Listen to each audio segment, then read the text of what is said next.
Hi అండి. Welcome to my channel. ఈరోజు అలసంద వడ ఇలా చేసుకుంటే సూపర్‌గా టేస్ట్‌గా ఉంటుందండి.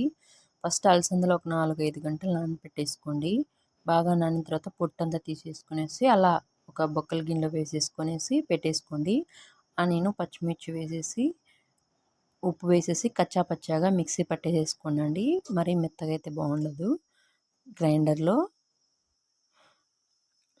అలసంద బ్యాళ్ళు వేసేసుకునేసి రుబ్బేసుకుందామండి.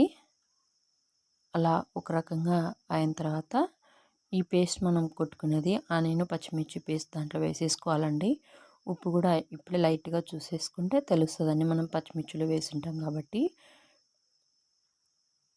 బాగా మెదిగిన తర్వాత ఆయిల్ వేసేసుకొని డీప్ ఫ్రైకి సరిపడా పిండిలో మనము కొంచెం అల్లం వెల్లుల్లి పేస్టు, కరివేపాకు,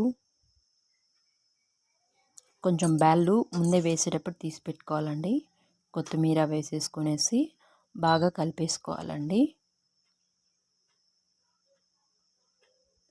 అలా బాగా కలిపేసుకున్న తర్వాత ఒక పేపర్కి కొంచెం నీళ్ళు అలా తడిచేసేసుకునేసి చిన్న ఉంటలాగా తీసేసుకొని చుట్టూ రౌండ్స్ అన్నీ నీట్గా అనేసుకోవాలండి.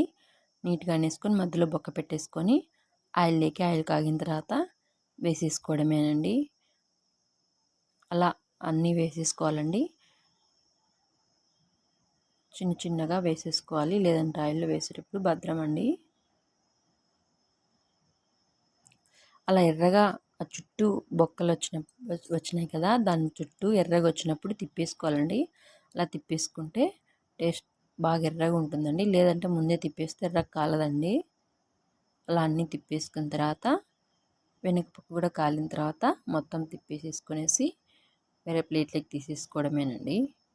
అంతే, అలసంద వడ ఎంతో టేస్టీగా సూపర్గా ఉంటుందండి. ఒకసారి చికెన్ ఫ్రై లెగ్ కానీ, చికెన్ పులుసు లెగ్ కానీ, ఎర్రకారం కానీ సూపర్ టేస్ట్ ఉంటుందండి. ఒకసారి మీరు ట్రై చేయండి. బాయ్.